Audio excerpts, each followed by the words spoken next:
steering wheel. Somebody tell him to give it to me. There's something loose between my legs. I don't know. Let go! I'm heavier than a freaking boat. Nothing you can say can make that any better. Yeah, nobody. No more radio for the rest of the race. I'm going home. You. Hello and welcome to DRS FC, an F1 podcast by soccer nerds. I am a soccer nerd. My name is Andre Carlisle, and I'm here with one other soccer nerd. Ebony, how are you? I'm great. How are you? I'm good. I feel like in the spirit of Monza, which is the temple of speed, and several very speedy things happened during this race and the whole weekend, I feel like this podcast needs to be about 12 minutes, and we all need to talk real fast. Yeah, let's just go for it. Let's just go ahead. Max won, McLaren did something weird, and Bartolotto got points, and there we go. Okay, put in predictions, and we're done. Andre, that was the whole thing right there, but that was it. We're done. We're done. We nailed it. If you didn't hear, this was a race that was won by Max. It was won by Max after he broke an F1 record for the fastest lap in F1 history, which really is average speed. It's not by time. It was average speed around the track. So it was the fastest average speed around a lap that an F1 car has ever done. And also, the race was uneventful from the standpoint of virtual safety cars, and it's a very fast track. There wasn't a lot of bunching up or anything that was going on. So Temple of Speed earned its name this weekend, and as a result, it gave us the shortest, really, F1 race in history as well. I think it was like a total of 1 hour and 12 or 13 minutes or something. It was super, super short. Before we get into Max and McLaren and all that stuff, one Stefano Domenicali, who is head of F1, has recently been talking about what F1 needs to do to keep up with the young people, the young people in their short attention spans. And one of his things is we need more sprint races. Their attention spans are too short. So we need to make sure that they'll watch highlights, but they won't watch a full race. If every Grand Prix was like this, how would you feel about that? I wouldn't like it, honestly, because this was not only was it not an exciting race, there was drama, especially Nico not even finishing the formation lap, and obviously the McLaren stuff, and Max gossiping on the radio. That was all the drama that they look for when they cut those highlights. But it was very uneventful for so long. The fact that the McLarens were on medium tires for 48 of the 53 laps. Yeah. Why? Who wants that? That's so boring. And then you gave it to us in an hour of time. Sure, that means we can go about our day, but if I have to wake up at 9 o'clock to watch that, and then I'm just left wanting more, I'm just gonna be well, I just don't have to wake up anymore. So now you're losing the diehard fan to appeal to the casual fan that was never waking up at 9 o'clock anyway. They were never doing it. So this is the same, I've seen a lot about this, about how NASCAR did this pivot and it actually ruined it for the diehard fan.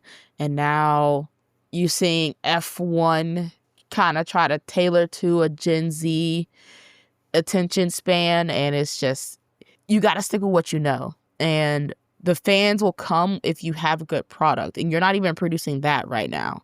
So you got to actually work on the product first, and then you can work on tailoring it to a specific person.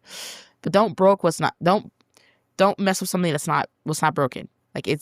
We got it. You should just leave it be for now.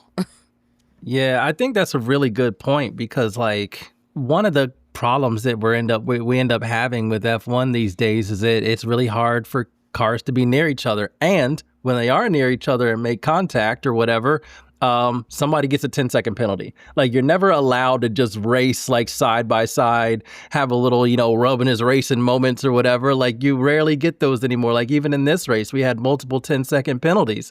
It's just and some of them I didn't understand at all. So I'm probably going to have to go through the F1 rule book and try to figure it out. But also, I feel like the rule book is ever changing and stewards apply their own logic anyway sometimes because they don't have set stewards. Like you said, there's other things to fix within the sport to make sure that your event is eventful and as entertaining as it can be. But like propping up highlight packages and people watching those is wild to me because, like you said, nobody like is going to wake up at 9 a.m. or 8 a.m. or 7 a.m. or whatever to watch a highlight package.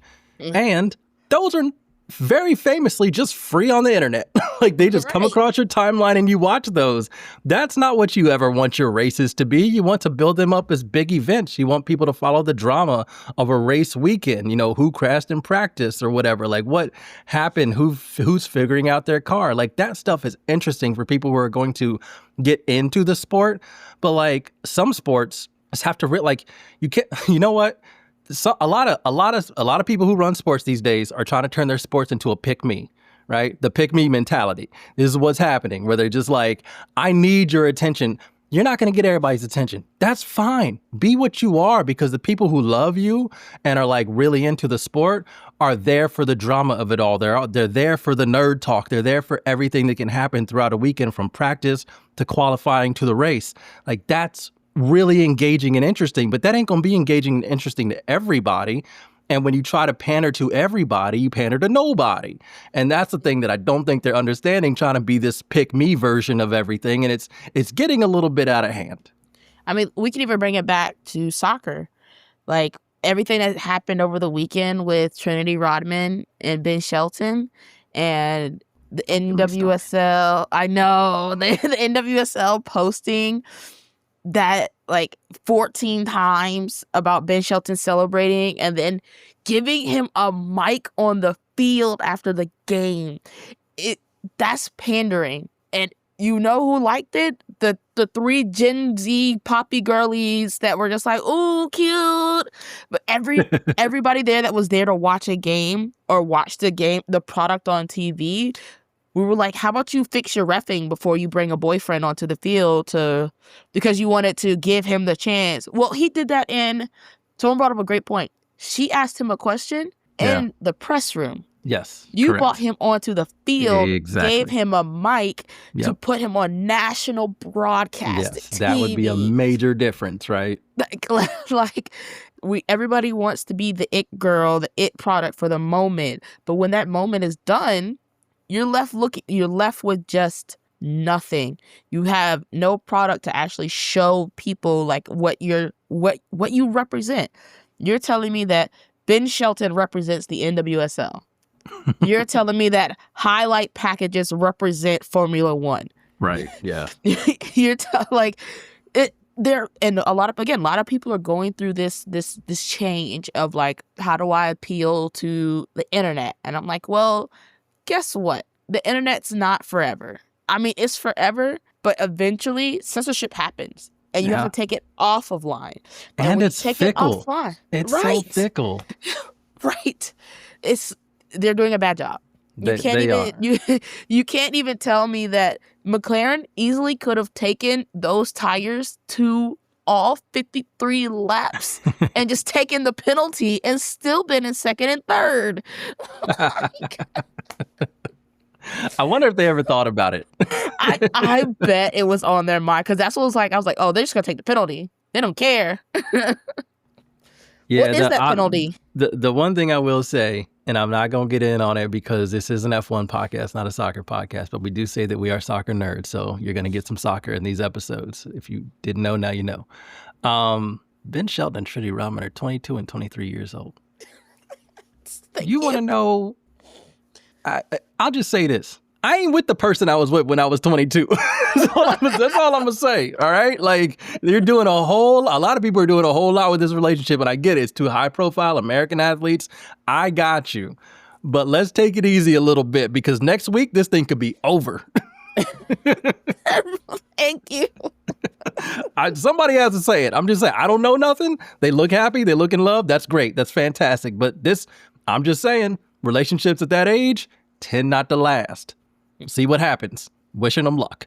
All right, let's talk about the race. Oh. Okay, so let's talk about, before we get into the McLaren stuff, because I really want to talk, especially with you, about this, because I know you have thoughts about what Lando did specifically, and then what McLaren did as a result. I can't even fault Lando. Okay, So, well, like, hold on. We'll sorry. get to it. We'll get to it. We gotta talk about the race winner first, because it was Max Verstappen, and in like 2023 or 2024, that would not have really been anything to really be all that surprised about. But this season, it kind of is. Yes, he's won races before, but even last year, the Red Bull didn't do well at Monza at all. It was one of the races where the McLarens were on top. They were better. And so seeing how Max approached this weekend, was basically, he was just telling them, like, as much as y'all can cut off of that rear wing, cut it off. You can see photos of how that wing went from very thin, and then all of a sudden there's like another scoop, another layer that they cut off of that thing. By the time you got to qualifying, he really went super, super aggressive with his setup and with the car balance, which was just like super front end, just make it fast on the straights. That is it. I'll handle it through the corners. And he did. He was exceptional. So I think it's in these moments, not with Max winning 20, 30 seconds every weekend. It's in these moments where you really, to me, get to see how talented the dude is. And I just thought this was a tremendous weekend to showcase not only the driving skill by being able to he passed the McLaren on track to get that lead back. And that was honestly my favorite spot. That was my favorite part, is when they went into that first two turns, and they were like, Max, give the spot back. He didn't say anything. Yes. He just did it. And then he was like, and then they were like, go get him. And he did. And it was some of the best driving that Max has done this season in that car. Because we all know that car has not been it. And Max has been visibly frustrated on the radio, very frustrated. And I get it. When you're used to being at the top and now there's someone clearly better than you, or their car is better than yours, and now you have to go fight and you can't really fight, it feels demoralizing. He proved why he is a 3-time world champ, right? 4-time. You took one away. Which, honestly, if you're taking it away to give it to Lewis, I'm here for it. All right, my bad. 3 was just in my heart. 4-time world champ. You know what? We say Lewis has 8, but if we're going to say Lewis has 8, that means Max only has 3. So actually, you were correct. Thank you. I appreciate it. See, this is, you know how we were all into Lululand? So, yeah, it was phenomenal. And then he just did not give it back. Lando had no answer. Piastri had no answer. And it looked like the Max of 2023 and 2024, or at least the first half of 2024. It was, and everybody knows that this podcast is very anti-Max, if that's fair. That was phenomenal. And the fact that he kept it, and then the strategy behind keeping it and being 20 seconds ahead at the checkered flag, that was great driving from Max on that race. So I'm going to give him that one. Yeah, I think for me, what's really key is what you said first. When he had to give the position back, he didn't lose his mind. We've seen Max lose his mind. We've seen him drive into George Russell when he's mad about how a decision went against him. We've seen him go aggressive and fight against somebody else, push them off the track or whatever. Like, he usually gets hot-headed in those moments. But for some reason, I don't know if it's the Lauren Mecky's effect or whatever, they were calm. He was calm, and he's never calm. Like, he started that race in the lead, lost it, and then got it back because it went out off the track. They told him to give up the number 1 spot in the race, and he was like, okay, cool, I'll just go get it back. I am very surprised that he handled that so well, because that is not the Max that we have been used to seeing. And so the fact that he handled that calmly, and because he handled it calmly, he wasn't out to prove a point or out to get somebody in terms of like, I'm going to show you or whatever, I'm pissed off with the stewards, or I'm just going to be reckless. He went out and said, okay, I'll just get the spot back cleanly, and then I'll go win this race. That's the kind of driver, that's the kind of attitude that, like, I'm here for that version of Max. That Max, I'm a fan of. The asshole Max, not so much. it's entertaining. It's interesting. It's certainly a character within F1, but I don't really respect it the way I respect what he did at Monza this past weekend. You know, and I think it's because he knew he had the better car this weekend.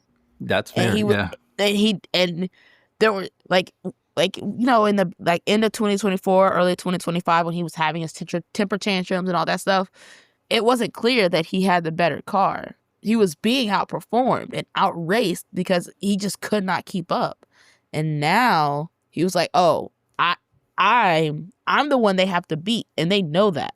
So I'm just gonna go get the spot back. So you could take it right now." He caught him in like what, 2 laps? Yeah, it was quick. He got it right back.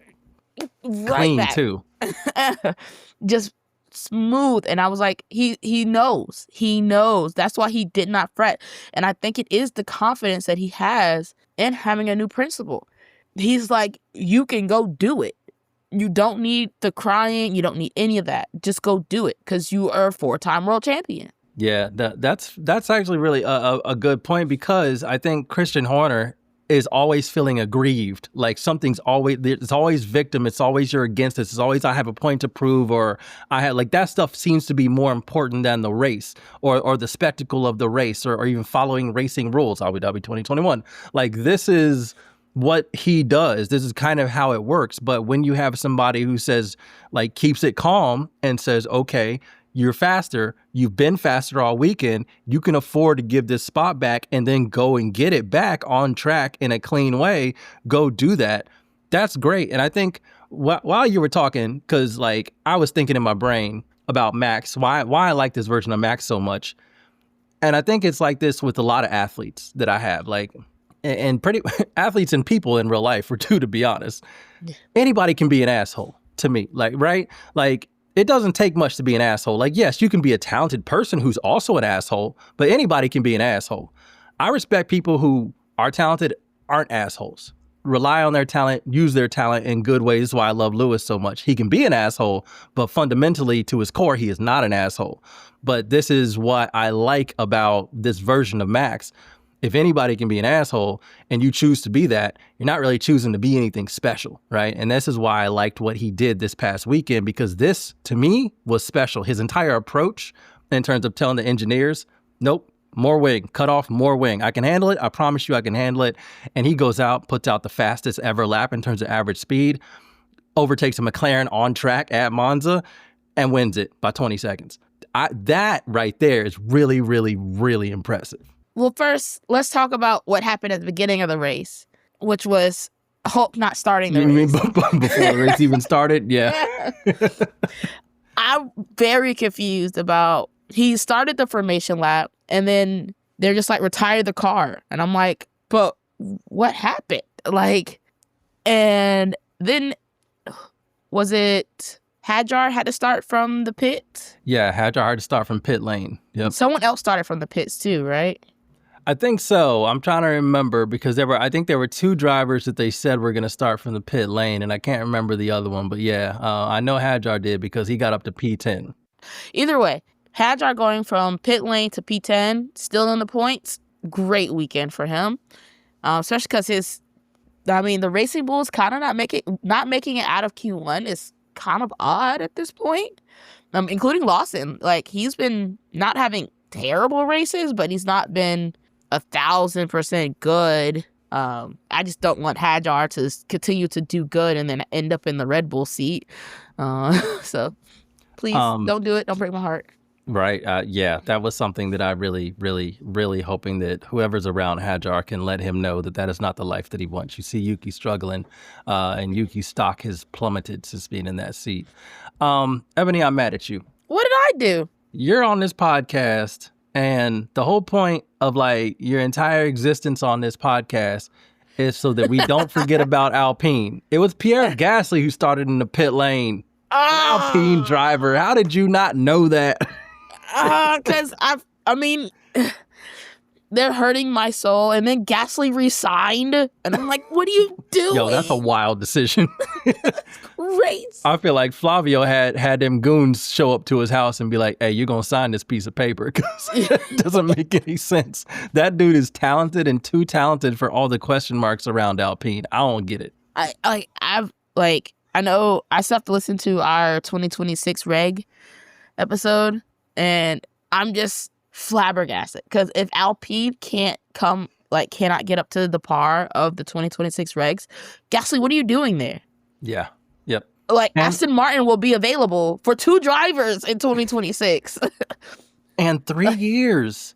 Why would you do that? Like, do you know how much the field is going to change? Yeah, like give yourself an opportunity to get to a bigger team or get somewhere else besides Alpine if things don't go right. Like, I think Audi, you can already see Sauber's improvement. They might be interesting in the future. Do they want to keep Nico? I don't know. That would be a great spot for him to be alongside Bortoleto. Like, that would be fun. Like, you could have so many other options if you don't do a 3-year contract going into a new regulation set. I don't understand that decision at all. This is why I think Flavio sent the goons. Right. I can see 1, maybe 2 years. 1 to truly understand the regs and get it right, and the second to fully implement. Right. But the 3rd year, nah. No. And the wild thing is, like, no shade or nothing, because, homie did, take the trip to Turkey in the off season. He is 29 years old. So that means he's committing himself until he's 32. And I just to me, your time of getting into a better seat with a better car is kind of running out. And you got to have a whole lot of faith in Alpine. And who the hell has faith in Alpine besides Eboni? That's fair. Alpine, I just need you to do one thing for me. Stop embarrassing me. They can't do it. They're not going to do it. I have a reputation, and I need you to do better. They're not going to do it. They said, no, thank you. That's not what we're here for. Not at all. All right. So, okay, let's talk about McLaren situation, too, because I think that's the other big thing that happened. Like, we can talk about some other things. Bortoleto points, had our pit lane pizza in, although we already mentioned that. Williams, the kind of 2 different sides of Williams, Albon and then Sainz. But let's talk about McLaren. We got some more papaya rules. Okay. Here's the I'm just going to frame the situation, and then I want to hear your thoughts on it. So, Max out front, Lando 2nd, Oscar 3rd, Charles Leclerc 4th. Whoever had, the way we've seen McLaren do this is whichever McLaren driver is in the lead of the McLaren drivers, you get preference in terms of pit stop. You get priority. Lando said, hey, why don't you let Oscar pit so he can cover off the undercut from Leclerc so he doesn't get passed? What a gentlemanly thing to do. So they say, okay, cool. Oscar, do you want to pit? Oscar says, of course, yeah, obviously, let me go ahead and do that. So he pits, comes out, boom, he's good. And then Lando pits. And I think it's the left front tire has an issue. They can't figure out how to get it detached or whatever. And it ends up being a 5.9 second stop. That was enough for the undercut to happen to Lando. So Oscar ends up passing him because of that long pit stop. Now, I will also say on the front end, when Lando mentioned that, he said, as long as I don't get undercut, let's do this. And they said, we promise you won't be undercut. So I think that promise is also key and important because that was before he finally gave the green light for Oscar to pit ahead of him. And then, of course, we get the radio calls where they tell Oscar, let Lando by because it was a slow pit stop or whatever. And Oscar's a little frustrated about that, but then he does it anyway. Eboni, please give me your thoughts. Oh my gosh. Like, I could understand. Actually, no, I still don't understand it. So a slow pit stop is a part of racing. You took a risk letting Oscar pit first because you didn't want the undercut and you wanted the most points. Great. That goes into the team rules that you guys have been preaching to us all season long. We're team first. If one of our blah, blah, blah. Cool. Great. But there still has to be a racing aspect to all of this. So you tell Oscar, we're going to pit you first. And once we pit Lando and he comes out in front of you, free racing. Cool. Because you would have come out near each other, free racing. Perfect. How is it Oscar's fault that you had a slow pit for Lando, which threw off your whole game plan of team first, you two can race till the end, just keep it clean, blah, blah, blah. That's not either one of the driver's fault. Lando took a risk. It paid off halfway because you still took the cut from Leclerc. So Leclerc was never catching up anyway. Cool. I'm more upset that they then turned around and was like, remember Hungary 2024? He's gonna, like, he did it for you. Oscar's literally like on the radio, it's like, I already said I would do it. Like, I'm mad, but I'm gonna do it. And they're just continuing on. And he's just like, dudes, I get it. He can pass me. Whatever. That's the part that pissed me off the most. It's like, you're not gonna guilt trip him into feeling bad, into being mad because he's mad about the situation. He didn't give Lando the slow pit stop. The guy that doesn't know how to put a wheel on and tighten it. Talk to him. That's in the spirit of racing. This went against everything racing was about. And this is why you cannot appeal to Gen Z when you can't even get your product right. He had a slow pit stop. That's not on him. It pissed me. It just made me so mad. I was still so angry. And then you had the nerve to ask him about it in the freaking interviews. And then, honestly, the best part about all of that is Max so far in the lead that they're gossiping about it on the radio. That was honestly the best part. That was funny. He just laughed at it. He was like, "These idiots." he's like, you're gonna let the leading champion. Mm-hmm. You're gonna make him give up his spot because y'all had a slow pit stop. Imagine Max doing that. You can't because you remember the year when it was him and Checo, and they were like, Max, Checo was in front. You should let him pass. Do the right thing. And he was like, I gave you my reasons. Never ask me that again. I am a world champion. Yep. And they were just like, Checo, he said no. Hey, Checo, man, he ain't gonna do it. I don't know what to tell you. We'll debrief later. I don't know. Keep driving. I was just like, what? What?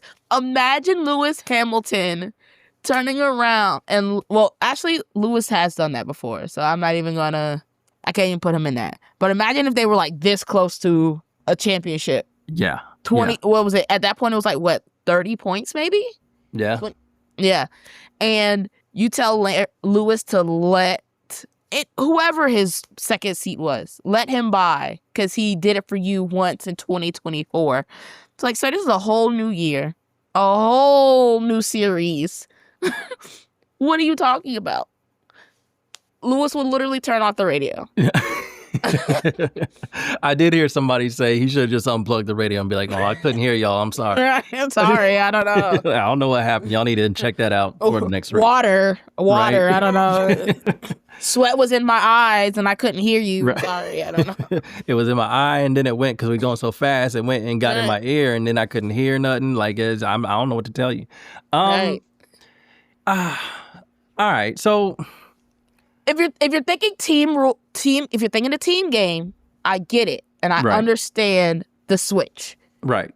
But you can't tell me you have two number one drivers and you're playing the team game. And so which one is it? So thank you for bringing that part of it up, because that to me is where I fall on this. Like, I get why they did it. And Oscar even said that I thought slow pit stops weren't a reason to do this.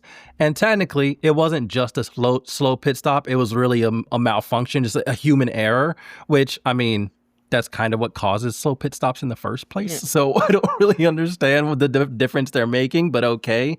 I like a 3 second or 4 second pit stop is very different than a near 6 second pit stop. I get it. Like, that part, I understand. Just a regular ass slow stop, okay. But that was a little bit exaggerated long of a pit stop. So I think they felt like they had to do something.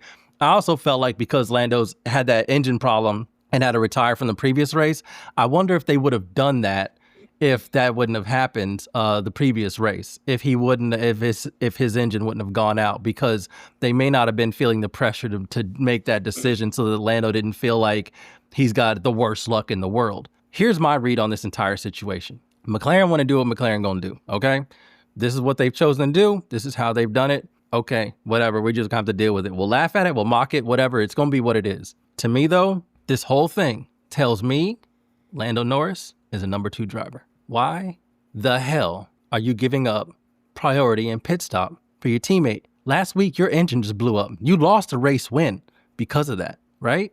Like, I don't understand why you would come up with that suggestion. That Ferrari was never going to pass Oscar. Oscar already passed Leclerc. Maybe he has to do it again because of an undercut. Maybe. But if he can't, that benefits you. You get closer to him in terms of the championship point. You told us that you wanted to win a world championship this year, a driver's championship this year. Now you're 30 points behind your teammate and races are running out. And you give up priority in a pit stop? I don't understand that. For me, like, and again, like you said, if they're playing the team game, okay, I understand. It's great teamwork. But you know who's more focused on the team? The number 2 driver. Number 1 driver is focused on themselves. Number 2 drivers are focused on the team.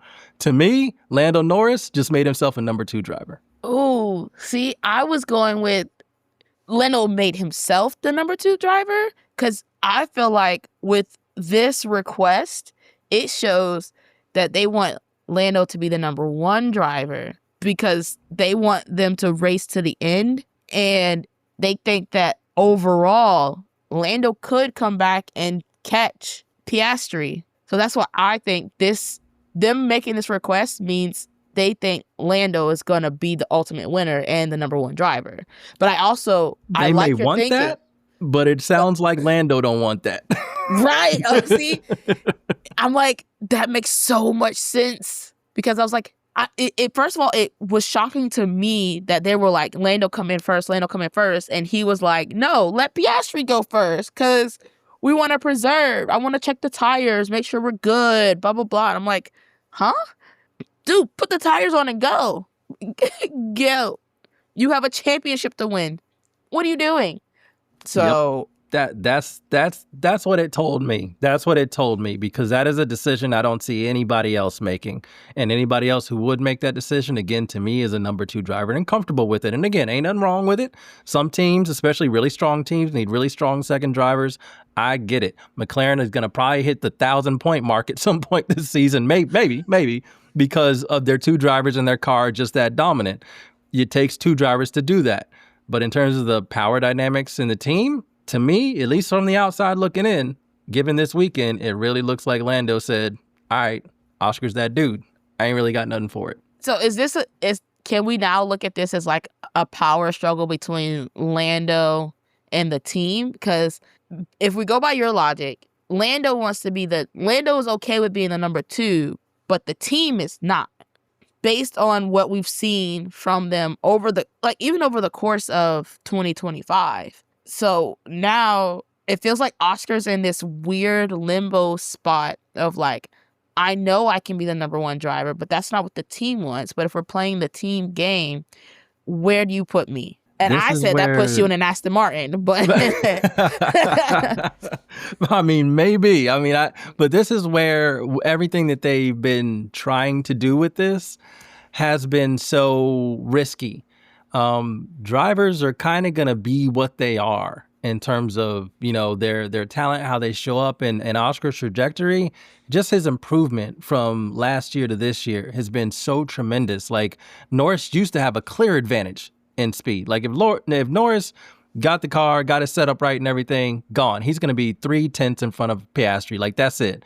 We're not seeing that. On both of their best days, Oscar may be faster 7 times out of 10, maybe 6 times out of 10, but Oscar's right there. And Oscar makes fewer mistakes, which means in the real world, he's faster, which means you look at the driver standings, that means you're on top, right? Yeah. And so I just think that naturally you see how things are going to go between these 2 drivers. Lando is still young. He can still improve. But right now, the rate of improvement for Piastri is exceeding the rate of improvement for Norris. And in terms of where he's at right now, he's either level or right below Norris in terms of a complete driver. And I would even say depending on how much you weight limiting mistakes, because that's kind of Max's whole thing. He doesn't really make mistakes.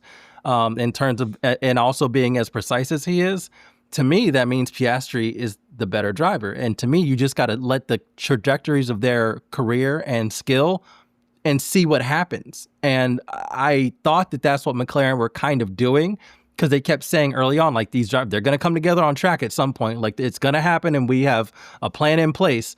but it seems like now they're trying to micromanage so much of it because they're a little bit scared that Lando is kind of conceding to Oscar already. And it's like, well, if this was going to happen, just let it happen. Right. Like that's the, I don't know if I want to say sad part is he's kind of giving up, but the team doesn't want to give up, but they are literally leaving Oscar just kind of like in limbo. And that's what frustrates me is they focus so much on one strategy, one plan that anything that deviates from it is just, it's like watching a faster Ferrari strategy. Like anything that deviates from the original plan A, plan B, instant blow up. So. Yeah. And I think it's also, you can also tell from the race where Lando changed up his strategy and ended up getting a race win over Oscar. Why wouldn't you put him on the same strategy, right? Like if this is what you're really doing with both, like are the drivers able to go at each other or not? And if they can't, then to me, you're demoting or diminishing the racing that could be happening. And there are some times when they let them go at each other, and it's great. It's great. Like it provides a lot of entertainment and it's fun. And I do appreciate that they're doing that. But sometimes when they do stuff like this, it's hard to look at it and think that they have, like, the rules are going to always apply equally. Right. And that's what's tough about this, because they want to control it so much, but if you don't do everything 100% by these rules and manipulate it every single way, then you're going to look like you're favoring one driver over the other. And this is where you get into a lot of problems. So for me, I just say it's going to happen. Either they're going to fight each other like teammates of F1 have done in the past, and that can happen. Sometimes that can happen. You build a beast of a car. If you need to replace one of the drivers because things get untenable, that's just what it is. But you got to let them both try to maximize their opportunities and go for it and see. And you can tell them, race cleanly, and obviously, like they've been prepping us, you're going to run into each other, but we're going to deal with it afterwards. It just seems like that energy now is gone and they're back into like build up Lando mode as opposed to let both of them fight mode. The weird question that comes out of this overall is, do you give Lando the same treatment if it happens to him? So slow pit stop, battling it out second and third. And yep. Not saying this is the exact scenario, but it's, you're right there coming out of the pits and Oscar was first. Do you do the same thing? If that happens, right, that's the question. Right. And I'm saying no, you wouldn't do the same thing because they think Lando's number one. So, or they're going to go with the old, so much backlash, we decided to scrap the whole thing. You were never going to do it. Never going to do it. Yeah, it will be. To me, it is going to be fascinating. Like, I obviously, it looks like Oscar's going to win the Drivers' Championship unless something bonkers happens. And it looks like they're definitely going to win the Constructors' Championship. I actually think mathematically they can win it in the next race, I think, if they have a 1-2 and they have some other results go in their favor in terms of, I think the only team behind them is Ferrari. And we know Ferrari ain't, whatever. Ferrari could mess around and double DNF again. Who knows? But like, but so like that's sewn up. And so the question is really, how are they going to approach this with both their drivers getting down to the kind of the crunch end of the season? And you got to figure out, like, is Lando actually going to be able to get close enough in points to make this a race again or not? Or is it already over? And how they approach that with both their drivers in terms of, do they allow Lando to do alternate strategies? And if he does an alternate strategy, does Oscar have a legitimate complaint to say, okay, well, if a slow pit stop is going to have us switch, then if you're not giving us absolutely even and equal playing field in terms of the strategies, then if he just chooses to stay out when I do a 2-stop and he's ended up ahead of me like he did that one race, is that going to be allowed too? Or are we not doing that anymore? Like, if I'm Oscar, I have a lot of questions about the way this all went down. So I think it's going to be fascinating. Before we get into our accountability corner and take a look back at all the predictions that we made, all of us except you. So you're going to be very, very free and clear when it comes to shame from the predictions. But do you have anything else that you want to note about this race? No. I feel like the dichotomy of the Williams cars and drivers, is a conversation for Deepti, because that's her favorite. So I think she did predict the Williams podium too, so we'll she probably get to did. that. She did. So yeah. No, I have nothing else. Yeah, and I mean, I guess if you're looking at Williams already, Albon 7th, Sainz 11th. Sainz also I was gonna say got clipped by Ollie Behrman, but Behrman got a 10-second penalty, even though he did nothing but kind of just be there driving a race car on a track. Which I guess I thought that's what you want, F1. I thought you wanted drivers to exist on the track and drive around the track in a fast manner, but apparently they didn't want Ollie there. We don't drive in the rain. We don't drive in the rain, and we're not allowed to race. Don't. There were so many decisions where I'm just like, man, I guess if y'all say so, fine. But this also, the harshness of the 10-second penalty is just wild to me. Like, what happened? And they're throwing them out there. They like, really no are. matter And I'm like, what, that's their start. Yeah, and this is the tightest. Like, I mean, we've seen it in qualifying. Like 4/10 can separate like the top of the grid, and like being out in Q1. Like, I don't really understand why they're throwing out 10-second, like, those are harsh penalties. They're almost equivalent, like, back in the day of the, like, drive-through penalties. Like, you get 10 seconds in this current climate of F1, you're dropping, like, Ollie was in the points, and he finished 12th. like, and when I say points, I don't mean points, plural. And he dropped all the way down to the 12th because of that 10-second penalty when, again, his car was just there. He was just like, I am here because I'm on the track driving a race because I'm an F1 driver in an F1 event. Where else should I be? And apparently the steward said, anywhere but here, my guy. I don't know what to do. I don't really get it. Anyway, all right, let's take a break and get into Accountability Corner.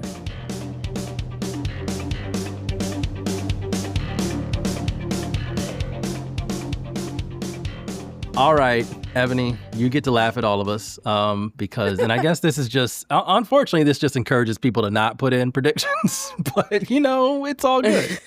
No, we're fine. I actually did. I very much forgot, and I felt so bad. It's all good. You usually do, but it is funny whenever I have the one person who didn't, or the couple people who didn't, and then I have to go through. It's kind of funny to see the reaction to some of these because Kyle was the closest in terms of the podium predictions. He said Max winning, Oscar second, Lando third. If Oscar would have refused to give that position back, that would have been right. Yeah, he would be right.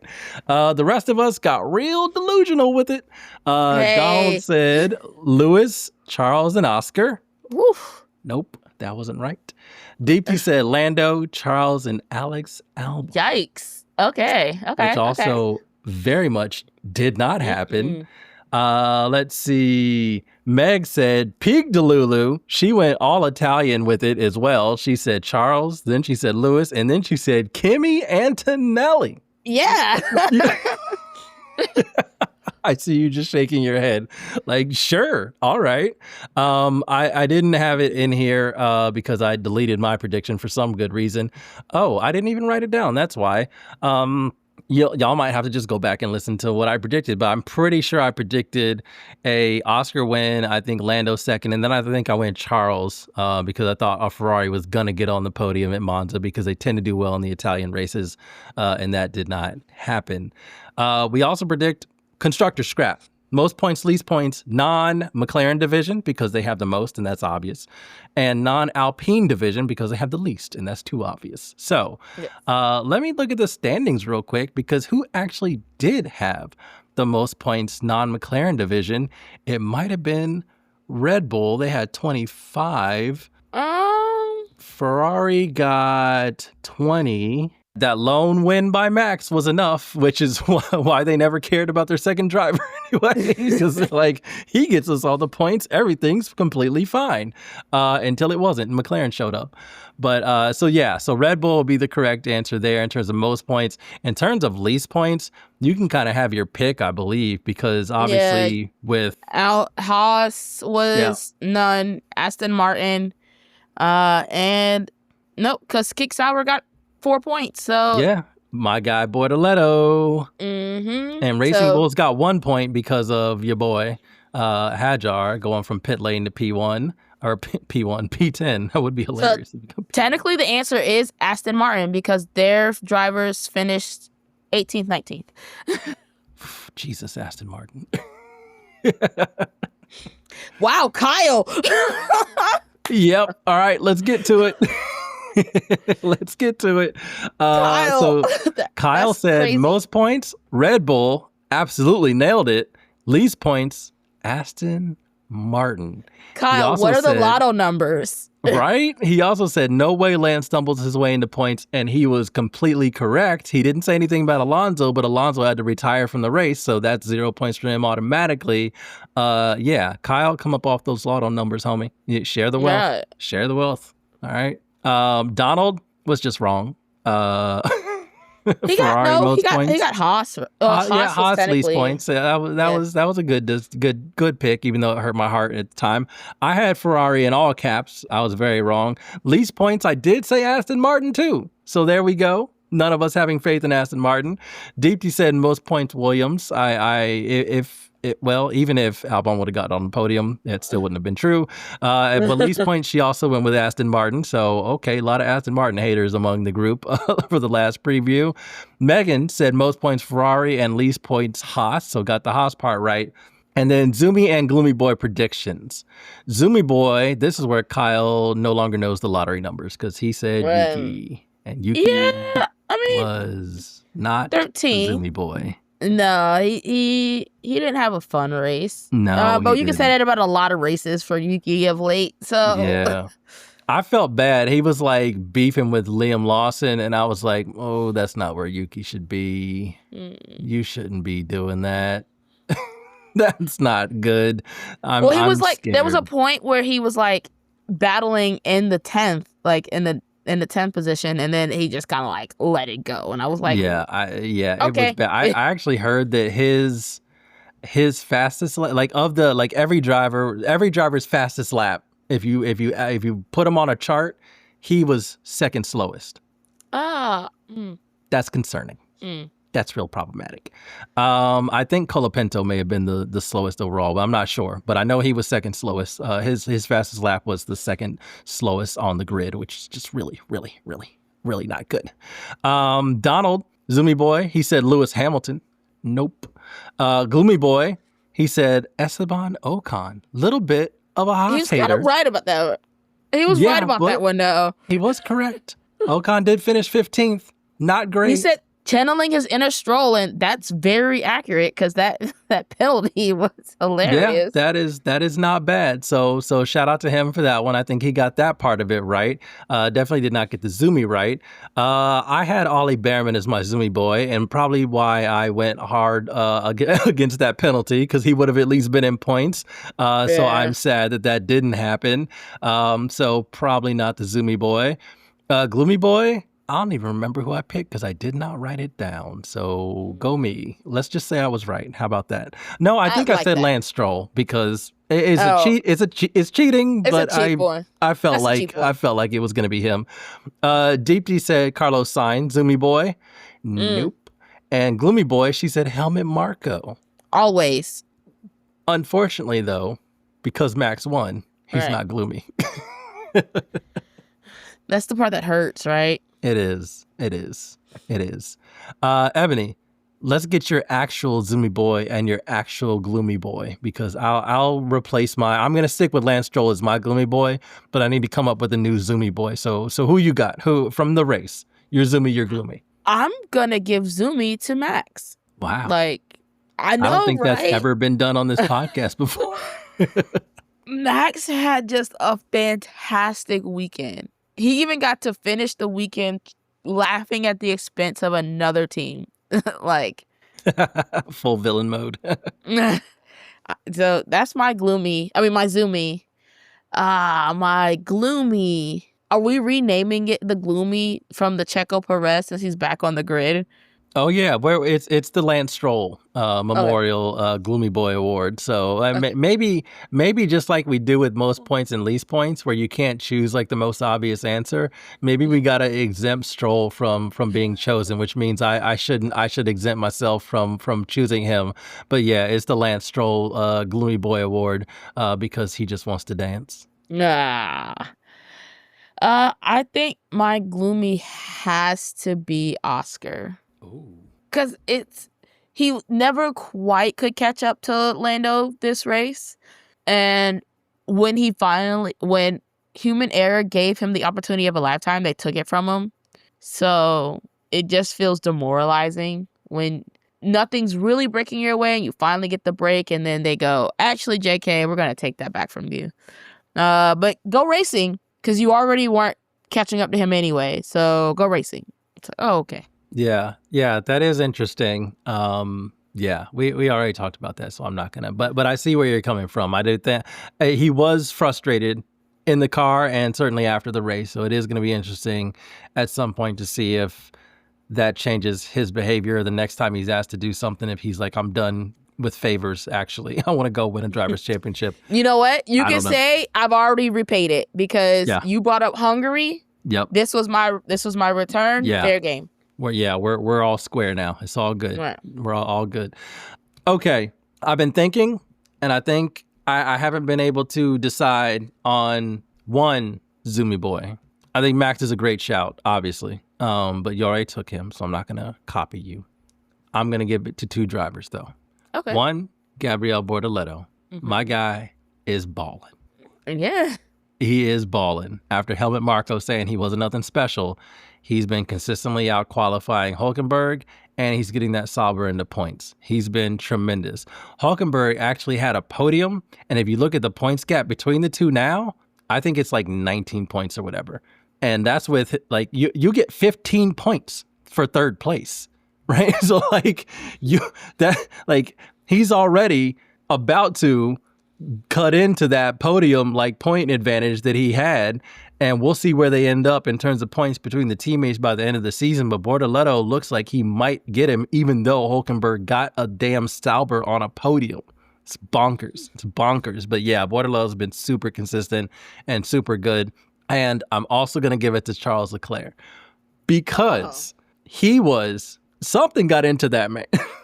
He was so aggressive with Oscar, passing him, getting past, see him, he is fighting that Ferrari car. Like, he is absolutely fighting that thing. It doesn't want to do corners at all. It's trying to spin him off the track in every single corner, and he is just hanging on for dear life. And despite that, he is still putting that thing side by side next to Oscar, getting within inches, centimeters of clipping off a rear wing or a front wing or a pop in a tire, whatever. Like, he is being so aggressive.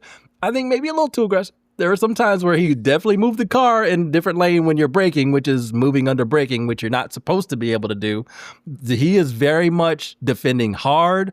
He is very this is why I want to see a championship fight with him in a car that could match the McLarens, because they wouldn't be able to do this papaya rules nonsense. Leclerc is like a bull in a china shop. That dude is going ham. Like, that first lap, the first couple laps were so much fun. Oscar finally got him, but Oscar had to be brave, and he also had to be careful, because that was Oscar, who's got everything to lose, and Charles, who said, fuck it, I ain't got nothing to lose. I'm going at you. You can try and be brave and stick with me, but if we crash, we crash. What was it? If he dies, he dies. This is this is like, Charles's mindset is wild right now. That's fair, because that was a really fun battle for 8 laps of them just going at each other. It was so much fun. I agree. Yeah. That's a really good one. I'm gonna give you a props on that one. That's a really good one. Yeah, I mean, he didn't really do nothing else the rest of the race, but thank you for that at least. He was solid. He was a solid fourth. Yeah, correct. He was very solid fourth. Yeah, and so it was good. And I guess it was the thing that prompted Lando to make that stupid decision anyway. But Leclerc was never going to do it. But man, that was a hell of a battle. That was fun. You know who we forgot? George. Where did he finish? I mean, we always forget George. That ain't nothing new. But, you know, he He finished finished fifth. Yeah, he was what, like 7 seconds behind Leclerc. So like, you know, it's not all that exciting of a turnout, I would say. I mean, I would like to see. I wish Lewis didn't have that grid penalty. It would have been actually interesting to see how if he could have gotten. Clearly, I think with that Ferrari car, he could have been above George and behind Leclerc. But with Leclerc and the mood that he was in, I do wonder what would have happened at Monza with Lewis and Leclerc both scrapping. I think you might have seen a double DNF. Charles was not about to give up no positions, and only a McLaren could get by. I don't think he was going to let anything else happen. So maybe it was a good thing Lewis had that penalty, that grid penalty, because I don't know if it would have ended well. All right, Ebony, anything else before we get out of here? No, we have another break because no race this weekend. Yeah, no race this weekend. They are traveling to Azerbaijan for that Grand Prix, and a long track and an interesting track, one of the tightest complexes in on the entire calendar. There's one that is super tight, so I'm kind of excited to talk about this track. It's got a super long straight as well, so they're gonna have to balance the car from being able to be really fast like that. You know, the Monza setup, great. It can work in Monza because it has very few corners, and a couple of those are chicanes where you can carry some speed into them, get around, and then put the throttle fully back down. And this track, you can't necessarily do the same at Baku. So we're going to have a lot to talk about. The cars are going to have to be really balanced between really high-end top speed and cornering. So this is going to be a fascinating battle between setups and what they can do with the cars. I don't think Max's rear wing trick is actually going to work all that well at this track. So I think you'll probably be back to some McLaren dominance. And who knows, they might do something silly again. But we will preview that race. I might use the break to drop our 2026 regs episode, because we went through the regulations that are changing. Everything is changing for 2026. Might just drop that so that we have a little something out there during that week.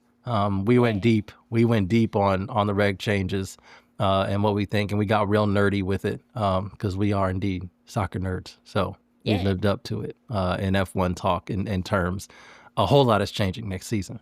Not like, listen to that episode if you want to know exactly how much and how it's going to impact everything. But until then, for Ebony, I'm Andre. Vroom, vroom. Vroom, vroom.